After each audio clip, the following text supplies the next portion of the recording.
Good afternoon. This is session 8 on the National Day of Compassion, accessing our deep wisdom as facilitators of transformative change. I'm Madonna Quixley, the National Lead for the Peace Sector for the Australian Charter for Compassion. And I'm introducing today, we're going to talk with Andrew Gaines. Andrew Gaines is a committed optimist, the instigator of Inspiring Transition, a platform to support a citizen-led educational movement to evolve a compassionate, life-affirming society. He integrates insights from the Feldenkrais method of improving brain functioning, psychotherapy, creativity training, the natural step, systems thinking, design shops, sustainability, and marketing into a new paradigm for catalysing healthy cultural evolution. His books include Kitchen Table Conversations, Inner Work, and Creativity Games. His TEDx talk is Transitioning to a Life-Affirming Culture. And Andrew is a founding supporter of the Global Compassion Coalition and a board member of Stable Planet Alliance. Welcome, Andrew. Thank you very much for coming along today. Hello, Madonna. I'm looking forward to this. I woke up this morning and had a bunch of ideas about cultivating wisdom, so it's going to be a good time. Fantastic. So we know you're passionately interested in both peace and sustainability, and you have a vision of us, those of us who care about the future, acting as citizen educators. So what's the journey that brought you to this? If you can share that with us, please. Sure. I had the privilege and paid the money of training with a genius named Moshe Feldenkrais. Moshe had a theory about how to improve brain functioning. We demonstrate that it's useful by applying it to helping kids with cerebral palsy. Cerebral palsy move better, or people recovering from strokes, or people with ordinary back problems. It's all about how the motor system of the brain coordinates the muscles for body movement. The theory can be generalized to any skilled behavior. We look at people's mental maps, how they understand the situation. We look at people's intention, and we look at how they go about carrying out their intention. And in terms of large-scale social change, which is where I bridge this to,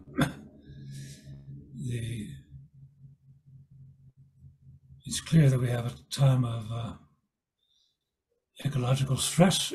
That's part of the big picture. We have an economic system that drives it, and we have leadership in Australia and America and other places that seem to be almost intentionally driving us to nuclear war. So that's part of the map. The right test is to evolve compassionate society, and we need to learn how to embody what Riane Eisler calls partnership respect relating, rather than just continuing with domination and control. Right. So along with that, you sometimes say we must become the kind of people that can create and enjoy a compassionate, life-affirming culture. So unpacking that statement, it certainly looks like deep wisdom is part of this. Yet how would you define deep wisdom, or even any sort of wisdom, but we're talking about deep wisdom today, and how do we cultivate it? Lovely. I would say that wisdom is the capacity to make astute, caring judgments. And now let's talk about how to cultivate it. From my point of view, there are a number of different aspects. Skilled thinkers faced with complex problems always start with what I call a big picture overview. Whether that's looking at a military campaign, or whether that's understanding how sustainability works, or how our system works, it's taking the time to collect and connect a lot of dots. I learned about that by studying design shops, as was mentioned. Design shops have been used for 40 years or more with large companies with complex problems. They run over 3 days. And faced with a life-threatening problem, or in business context, a company-threatening problem, people want to jump into solutions. Of course, let's do this, let's do that. But the design shop facilitators prevent that. Instead, they split this large group into teams, give them different assignments. You guys look at new technology, you guys look at the history of the company, you guys look at social trends, all pertinent to whatever they're concerned about. They cross-fertilize with report outs. And they might spend a day and a half doing that. So by the end of that, everybody has a much richer map of what the situation is than they started with. So they call that scan, and I think it's very valuable. But in Aboriginal traditions, they have a tradition they call yarning, which I take from Tyson Yunkapor's book. You might start with a particular symbol, and then you might spend an afternoon looking at connections to that symbol, expanding it out, cross-connecting things. Modern ecological thinkers are just catching up to that.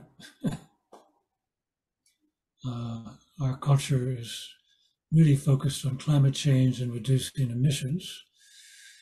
But when you look at the really big picture, what cools the planet, Madonna,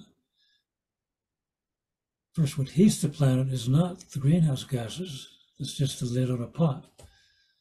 What heats the planet is actually heat coming from the surface of the earth. So the theory goes that if we regenerate the earth, regreen things, a bunch of good things will happen. The surface will cool. More than that, trees and other, especially trees, send up water vapor into the clouds, water vapor that makes clouds, and they also send up microbes that allow the clouds to form. The clouds reflect light, sunlight as we know, so that cools. And then astonishingly, the very act of forming clouds over land out of water vapor produces a vacuum, partially, that draws moist air from the oceans. So that connects a lot of dots, and it's called the water cycle, and I think it's wonderful. I developed a tool, we call it the beer coasters model. It's a set of labels on beer coasters to have a thoughtful conversation, connecting the dots around the question, what are the major factors in the way our society operates that tend to make environmental damage worse, including CO2 emissions? So the first, all of these, then, we have ways people can actually act on it to cultivate this aspect of wisdom.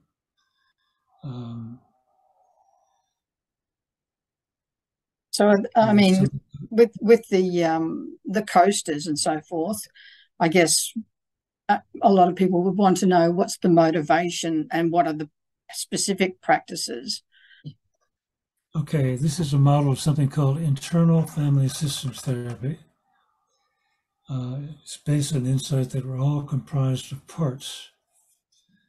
They have a very sophisticated model of this, and I'll just show you a bit of how it works. I have different parts. I've got a playful part. I've got a strategic thinking part. And I've got other parts. Just this is part of normal being a human. But we also have what they call protector parts. And the protector parts, their job is to stop the pain of deeper injury or trauma coming into our consciousness. So the parts that carry pain and the protector parts.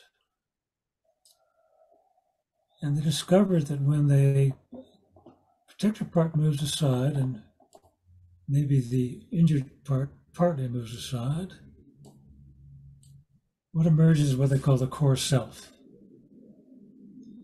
And the properties of this core self are the same for all of us. And they include compassion, creativity, courage, care, calmness, being centered.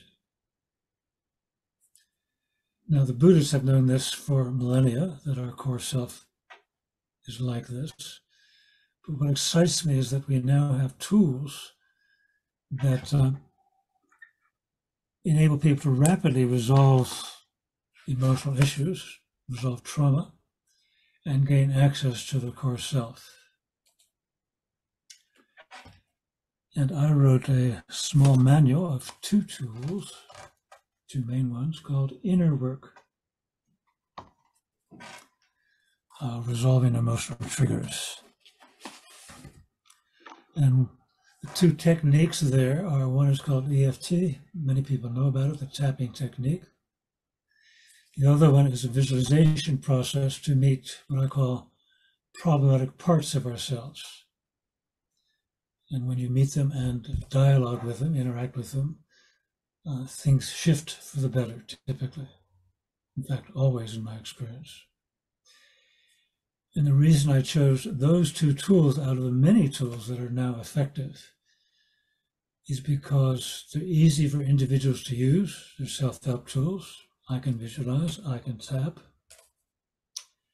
And they're easy to teach. So if we're interested in cultivating wisdom and cultivating compassion, one thing we can do is check out the tools for ourselves and use them if appropriate, but also introduce other people to the tools, which should be a service to them if done appropriately and if they choose to use it. In introducing people to the tools, we don't have to be psychotherapists. It's a much lower bar. We're just trainers. Here's the protocol. Here's how it works. I'll show you. Give it a go. Yep. And my vision is that all of us who care about peace, all of us who care about the environment, it's one integrated system, we would be appropriate to begin to teach people some of these tools with our intent to participate in evolving indeed a compassionate, life-affirming culture. Right. So I guess it's a bit of an obvious question, probably a no-brainer, but why would we want to be facilitators of change? And, why is it important in today's world from your perspective? Why? We do it because we care. Yeah. You and I know that we live in a destructive culture, self-destructing culture. Mm. There are millions of people who are aware of that in some level. Yeah. Either consciously or semi-consciously. There's a lot of anxiety there has to be because we're not dumb inside. Yeah. So sometimes I muse, well, what would we do if we actually took all this stuff seriously? Mm. First step would be to freak out, to panic. Let's hear it for panic. Oh my God. Second step would be to think through what's needed. And the third step would be to shift from being passive bystanders who are merely supportive of this group or that group, members paying dues, and step up to an order of leadership and personally chosen responsibility. So at the end of the day, we do it because we care about the well-being of life on this planet, future generations, and to a degree ourselves, but in the near term, whatever's going to happen is going to happen. So it's more altruistic than just personal. Yeah. So is there anything else you wanted to add? Because, that's from your previous talk, our previous personal talk, and also your TED talk. What I particularly liked was, the way that you do link that inner change that's necessary, to become more peaceful people, more, consciously choosing the things that the sort of world that we want, and the repercussions on the outer world, that through making those choices, that will, it's the old saying, peaceful people make peaceful societies. But you're even going further than that, because you're wanting us to be educating each other. Well put. Let's go further than that, indeed. Another really important aspect, I think, is intuition. So, how do we cultivate intuition? Well, in my own journey, one of the best things I did was to do improvisational acting. Because when you do an improv with a friend, you can't control what they do. The rule in improvisation is always to go with. Your friend says this, you say that, you expect them to say something else, say whatever, and they really switch. You adapt to that, and then when you get used to it a bit, things come out of you that just astonish yourself. Your intuition is operating. Now it's in a playful sphere of no great consequence, but it's real intuition. In my spiritual journey, I was introduced to a more profound aspect of it called seeking guidance. So if I'm faced with a challenging problem, a decision of some kind, typically what I will do is first I will think through the situation for myself. Write it out. What about this? There's this aspect, there's this, okay? Then I will draw my own conclusion. I think I should go do X, Y, or Z. And then I pray to whatever source I'm praying to that day. Dear higher self, I pray for guidance about this. And then I begin to write out what comes. And sometimes what comes brings up a whole different aspect that I hadn't thought of that's really relevant. So that's useful. Now, the thing about guidance is it's only guidance. It's up to us, says my spiritual tradition, to decide what we're actually going to do. And there's another aspect. Since you're opening yourself up to something, we pay attention to the quality of what comes through. Does it seem sweet and clear and to the point, no axe to grind, or is it got a bit of agenda, a bit of something going on there? And we were advised, if the water is muddy, write it out anyway until it comes clear. And then again, assess your guidance and decide what to do. Again, by tapping the karate chop point for the setup phrase, we'll get into that. Then the top of the head, corner of the eyebrow, sorry.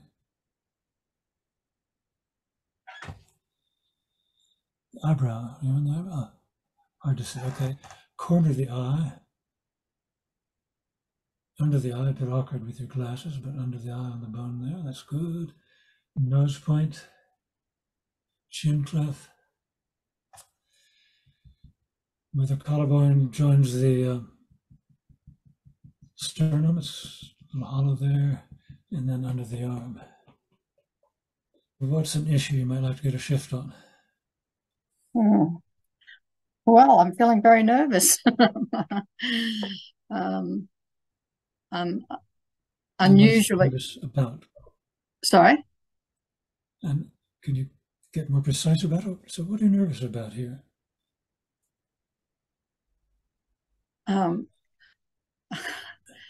Yeah, that's the question. Not quite sure.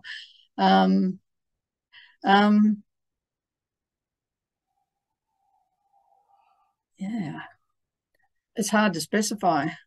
I just a general. You might be nervous about not doing it right, getting it wrong, something like that, messing up.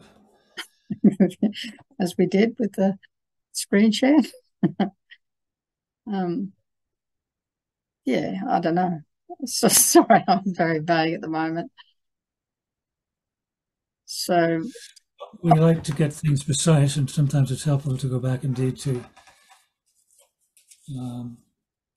earlier memories, but we're going to just do it with what we've got. So on a scale of 1 to 10, how intense is your nervousness at this point? About 6. About 6, okay. So we'll do the setup phrase. It goes, even though I have this nervousness, a deep Even and though complete acceptance. what was the second? I usually say I completely and deeply accept and love myself. Is that what you That's say? good. That's fine. Yeah. Do it again. Even though. Even though I feel nervous, I completely and deeply accept and love myself. And Even once though, more. even though I feel nervous, I completely and deeply love myself and accept myself. Good. Now, top of the head, this nervousness. This nervousness, Corner of the eye, this nervousness, eyebrow. this nervousness, This nervousness. We tap 5 to 9 times, about 7. this Doesn't nervousness, have to be precise. this nervousness, This nervousness. This this nervousness. nervousness, this nervousness, Nervousness. this nervousness,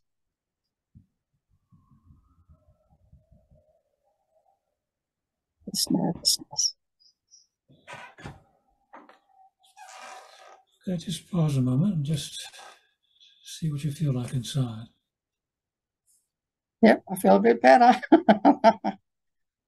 So on a scale of 1 to 10, how nervous are you now?